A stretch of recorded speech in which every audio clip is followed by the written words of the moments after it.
This module is about cash flow statement using direct method, and this is the second part of our discussion.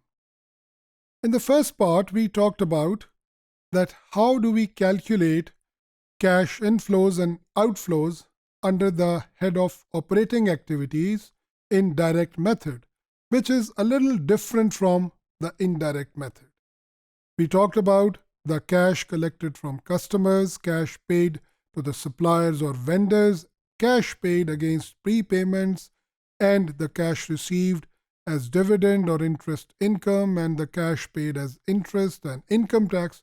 So we talked about all those cash outflows and inflows possibilities.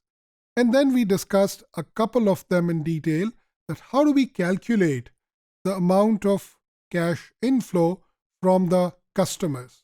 और हमने उसका formula देखा था कि अगर हम net sales की figure के अंदर ऐड कर लें अपने ओपनिंग बैलेंस को और सब्ट्रैक्ट कर दें क्लोजिंग बैलेंस को, तो हमारे पास कैश इनफ्लो फ्रॉम कस्टमर्स आ जाती है.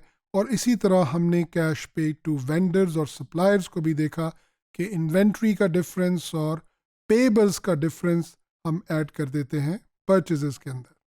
Continuing that discussion, now we'll see that how we calculate the cash which is paid to employees, यानी वो लोग जो हमारी ऑर्गेनाइजेशन के अंदर काम करते हैं. बहुत सी अमाउंट सैलरी की कैश में पे हो जाती है और कई दफ़ा कुछ अमाउंट आउटस्टैंडिंग होती है at the end of the period. That is called salaries payable.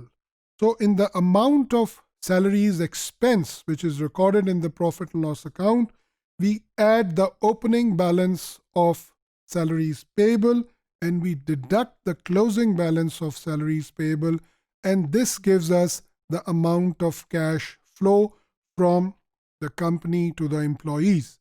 And almost always it is the cash outflow, क्योंकि salaries expense है और इससे रिलेटेड हमारा आउटफ्लो होगा. लेकिन ये outflow against the payment to customers amount of salary expense के बराबर भी हो सकता है और उससे कम और ज़्यादा भी हो सकता है. And this depends upon the balance of salary payable. अगर ओपनिंग और क्लोजिंग सैलरीज पेबल का बैलेंस बराबर हो तो salaries expense he cash outflow from salaries होगा, and that will be the cash to employees.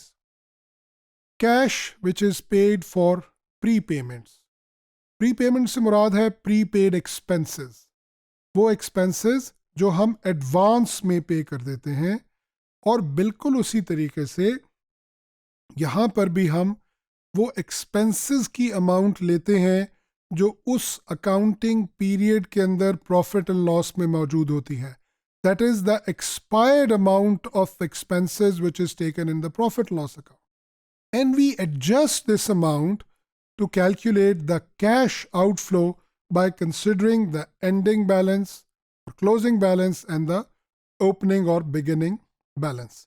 So in the amount of expense, we add the closing balance and we subtract the opening balance of prepaid expenses. Again, if the opening and closing balance of prepaid expenses is the same, then the amount of expenses which are expired, which are included in the profit loss account, would be the amount of cash outflow. Continuing our discussion, the interest and dividend which is received, not paid. We are not referring to the amount of interest which a business pays against the loans that are taken, or the dividend which is distributed among the shareholders. But here we are talking about when a business invests certain amount in other businesses or in other companies, the amount of interest which is earned or the dividend which is received by the business or the company is that is taken in the operating activities. And here again, we consider the amount of interest or dividend income and we adjust it for the opening and closing balance of this interest and dividend receivable.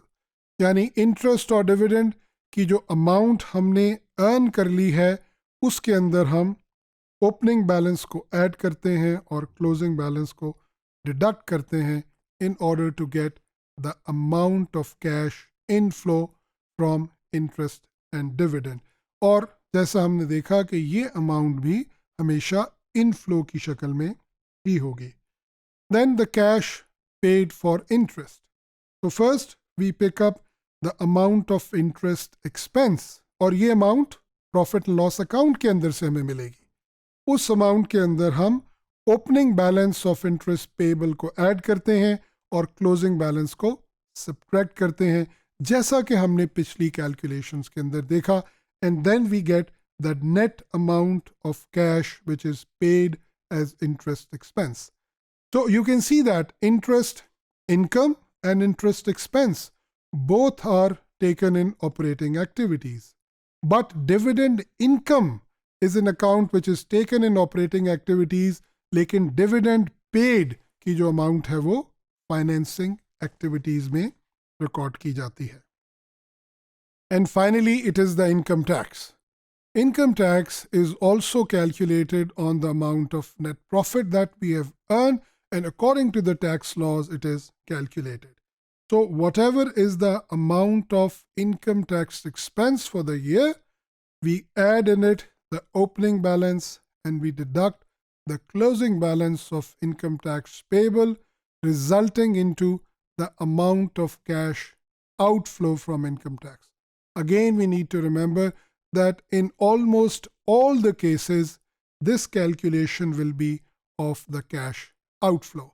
So in this way, doing all these calculations, we complete the first part of our discussion in the direct method of cash flow statement, that is operating activity.